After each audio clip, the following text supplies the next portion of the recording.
guys, let's get the engine bay cover off. Let the rabbit see, our dog see the rabbit.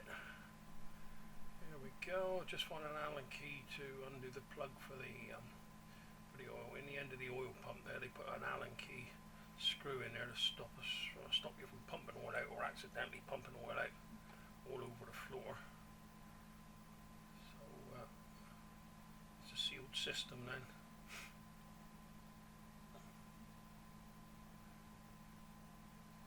All I'm using is a bit of hose pipe, fits over there quite nicely, no leaking, slides on there a treat. I'm putting it into an old thinner's tin I had kicking about. It's a 5 litre tin, so if I fill that one up, then I'll have to replace it with 5 litres of fresh oil. Oil's pretty clean actually. I had a look at it, it's not too bad at all. Just 25-hour service. You're bound to be a load of bits and pieces in it, because there's a new engine, so obviously all the machining, bits and dust and bits and pieces from the machining of the engine, that bits of gasket, sealant, all that sort of stuff gets down in amongst the oil. You want to get it out as quick as possible really. That's why they put a 25-hour service on it.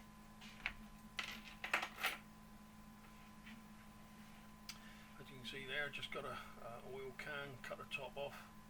It fits nicely down the side there.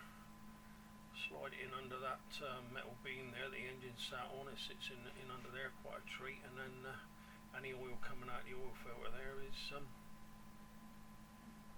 caught by that, so don't make any mess in the engine bay.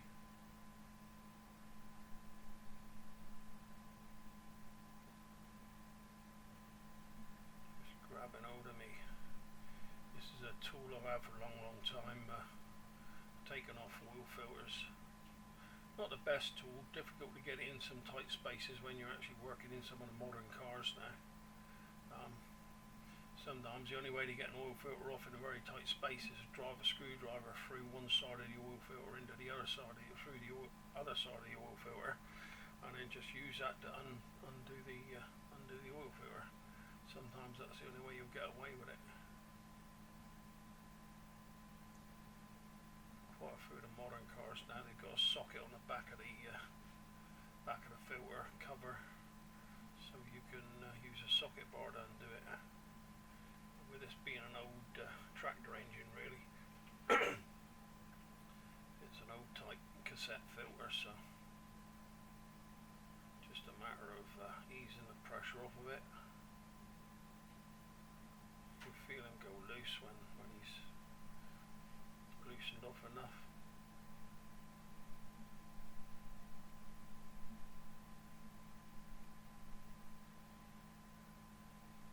And just spin him around. Let the oil run down into the catching tray. Just drop your filter down in the catching tray. That's it. Any little drips you get there, just wipe them up with a cloth. Good idea to have a cloth ready. Try not to use paper towels or anything like that. It tends to disintegrate a bit really. So really good old cloth is old tea towel or something like that. Is a good type of cloth to use.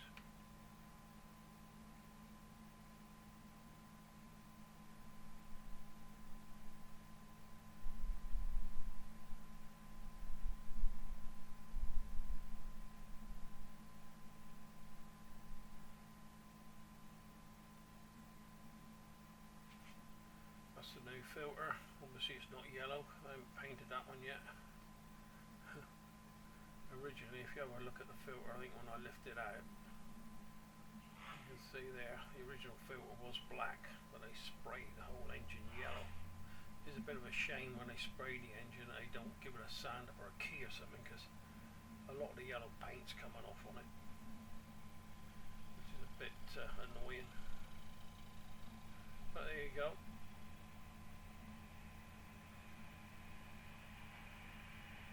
Sign of the times.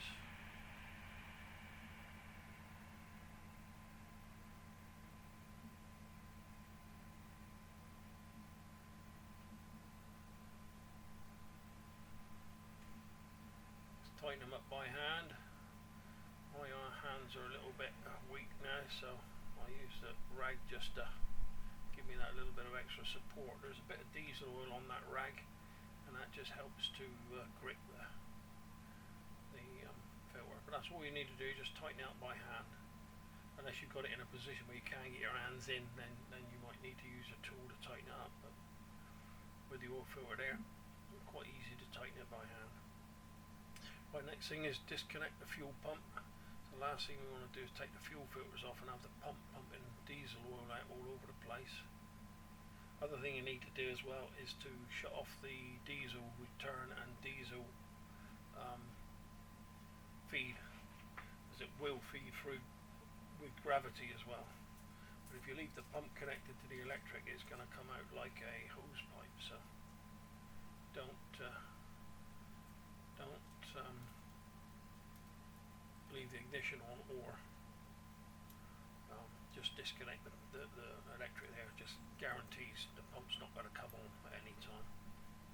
The last thing you want is a face full of diesel.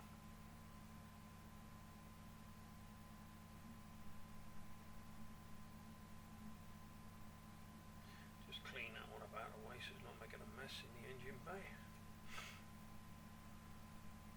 Here's the oil that came out. As you can see, it's a bit black, but not too bad. I had a quick look at it. The vast quantity of oil that came out, I just filtered it through a paint filter. Very rough paint filter, but yeah, a little bit of iron filings and bits in it, but not too bad. Not too bad at all, really. For a diesel engine, really. Just draining off some of the diesel now out of the filter.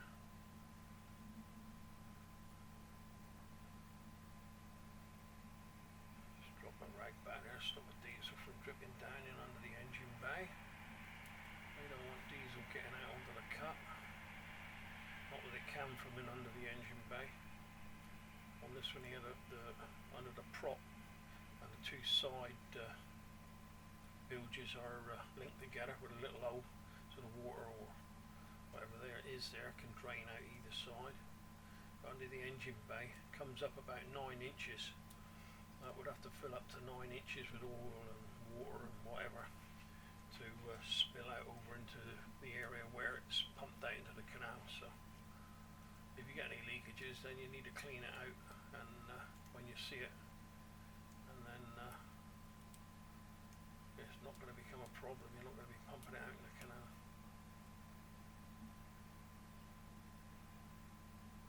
Just a bilge pump in the outside areas, but not under the engine. For the oil to get into the canal from under the engine, then it would have to go over the top. And so say it's 9 inches deep, it'd have to go over the top of the engine bearers, and then it would get into the bilge, and then it would be pumped out. But we obviously don't want that to happen, so we do our utmost best to try and stop that from happening. So if you're going to get 9 inches, about a metre and a half area of oil, that's an empty engine really. It'd be more than 20 litres to do that. So mind you, if you had a diesel leak, then that would probably do it. You got maybe what, 200-300 litres of diesel in the diesel tank, so that would do it.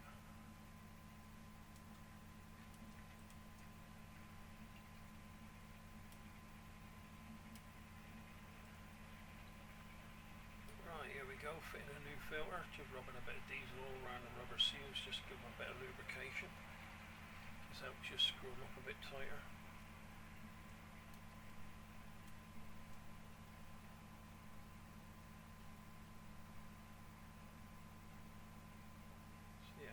On that one, screw them in nicely.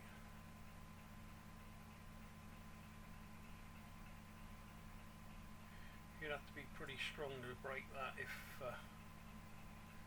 you just screwed up by hand.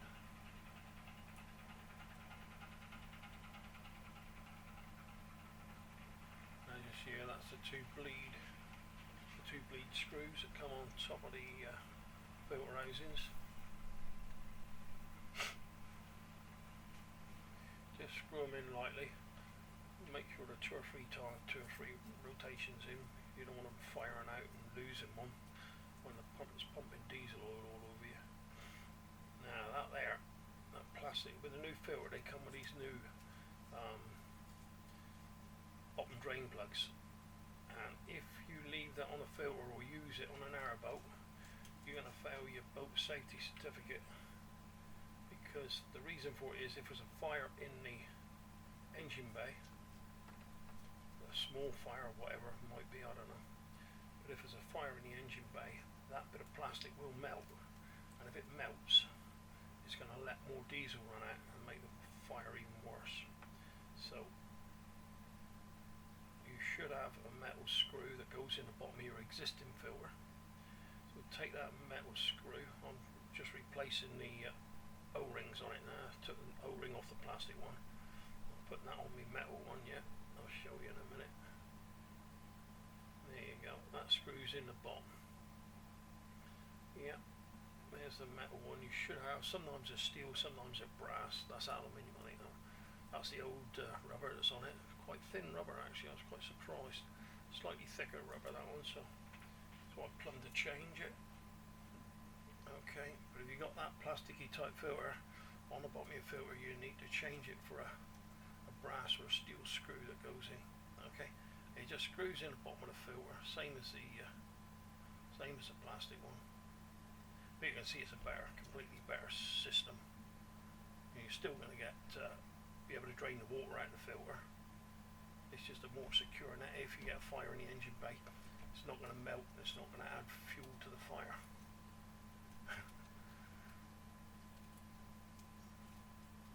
Which is what I normally do. Add fuel to the fire, that is.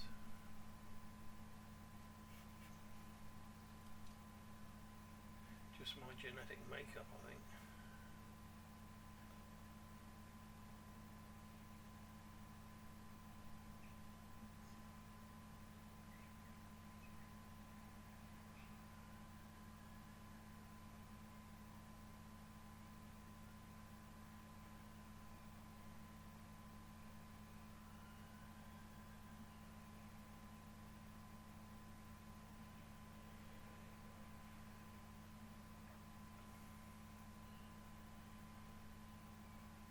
See, I'm struggling a bit with that primary filter, getting the old one off.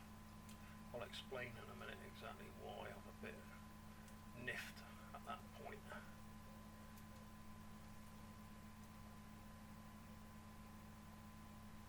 Been involved in a little bit of design work with AutoCAD engineering stuff, and worked in CAD offices in different places. I just feel if you don't put 100% into what you're doing, you shouldn't be doing it really. You know, so I've seen a lot of guys that have designed stuff, brackets and one thing and another, that just to pass the day away and get it done, and waste their time through the day just to earn a wage. In my mind, if you're going to do something, do it well, do it to the best of your abilities. That way you're going to be happy with it in the end. Should be. Just a lot of things I've done that I ain't so happy with, but you can only do your best. There you go. That's that one screwed up nice and tight. Probably not happy. That pipe on the other end, the feed pipe going into that Premier filter. There. I'm just explaining to you there that if they were to loosen that boss off and spin it back 20 odd degrees, then you could get your hands in there quite easily, because all you need to do is, like, they've cut the pipe so tight from the pump to that boss that I couldn't do, I would have got a spanner and moved it, but I can't because the pipe's too short, so I'm going to have to get a bit of diesel pipe. I'm going to have to lengthen it, and it winds me up. The guy who commissioned the engine and fitted that pipe, he should have seen that to start with. He should have thought, you know, that pipe, that boss needs turning back 20 degrees. put a bit of longer pipe on there, and then it gives you room, because the actual pipe, as you can see from this side, the red pipe there, it's just so tight to the side of the filter, it's difficult to get around it, so I've had to use the tool there to tighten up the filter.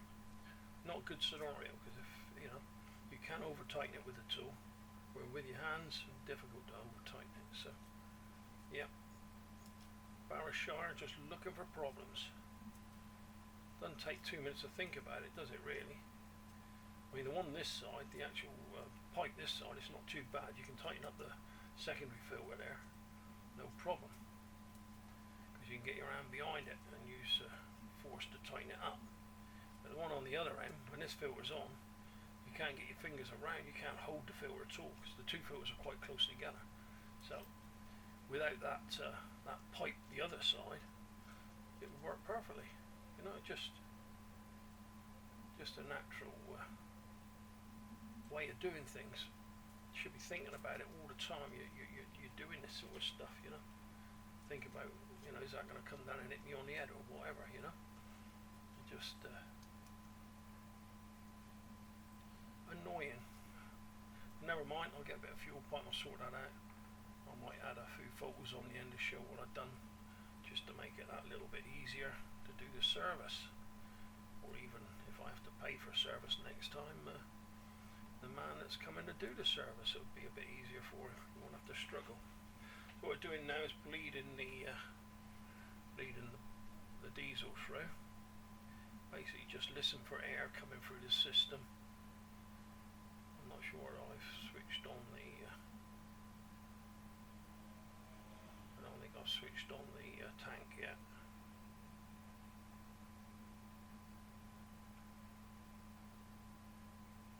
I must have done. I connected the fuel pipe. Just let that one there bleed up through. The air's coming out. You're always tempted to unscrew it a little bit more, and then all of a sudden it blows the screw straight out your hand. And then the next thing you know, there's diesel oil coming out of that screw hole. And you just got to be patient with it. There's a little pump down there, and it takes a little while to refill all the system. There's got to be 2.5 litres of diesel in each one of those, or in them two filters.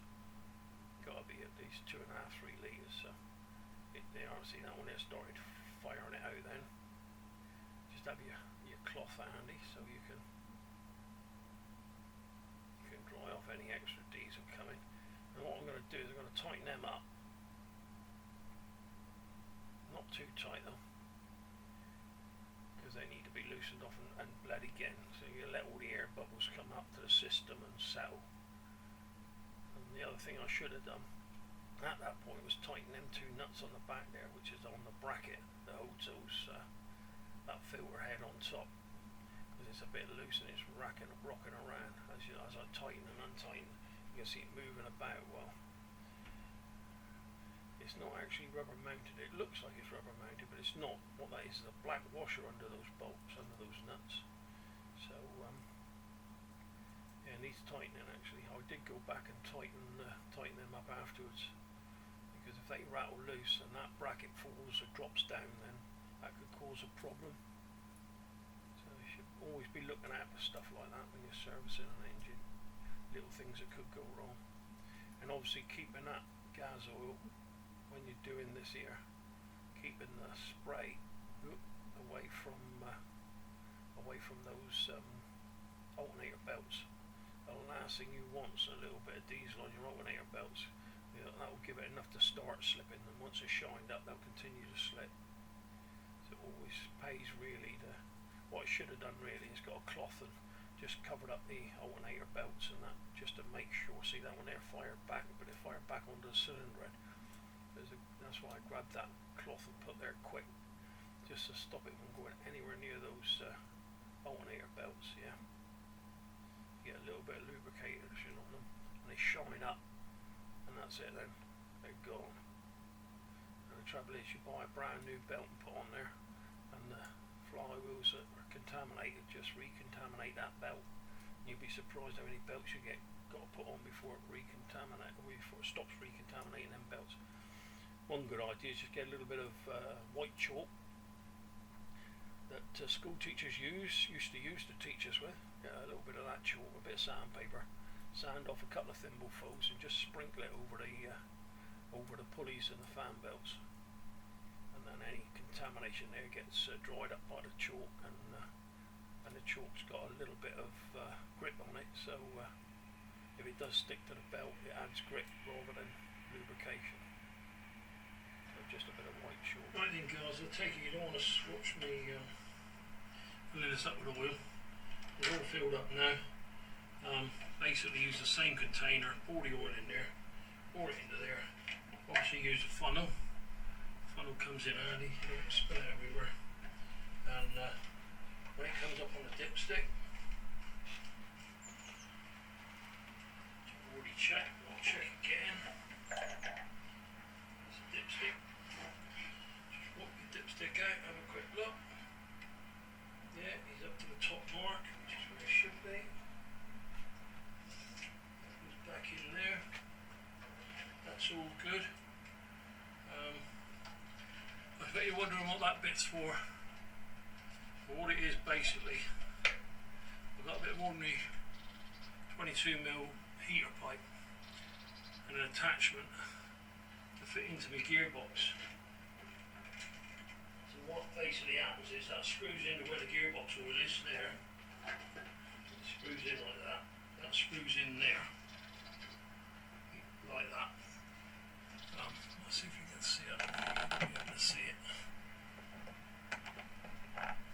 So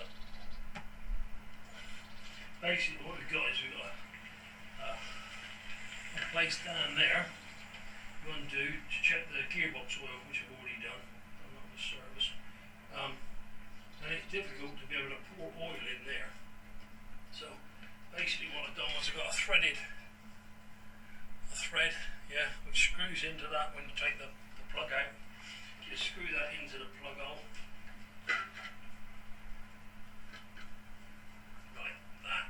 So it's tight. And then you pour your oil in there. And if you measure out exactly how much oil should be, which is 2.5 litres in this one, and you pour it right in there, yeah. And then take this one out. Like that, comes out. All you do is get your dipstick, drop it in, and away you go. That does it. What I did do on that one is because there's a stainless steel rod on it, it's difficult to see the oil if the oil's clean. So what I've done is, I've stuck a bit of shrink tube on it, and basically I put the shrink tube on and marked it so I know where the level is if I don't have to keep screwing it in and out. So when you just drop it in on top, yeah, and you take it out, there's a special mark on that line to show you where, show you that that's the right level. If you screw it right in, it does show you the upper level, but it just saves you having to screw it in and out. So what I basically do is put the oil in, do that, and then underneath, I need the drain plug loose, there, loose, and then I undo that one. If it's overflow, undo that one, just let a little bit out, keep checking it then, and that's it all done. Basically, that's what that's all about. It's about getting the oil in the gearbox without pouring it all over the gearbox. That's basically it. Right, what we'll do now is we'll run him up, and you can have a listen to him. He's all in, that oil can go out there. Oops. Good job I got to have a new pair of glasses, isn't it? Eh? I've just been for my diabetes test and I've lost about 30%. So I'll give me another pair of glasses by the looks of it. And probably take away my car licence. We'll see.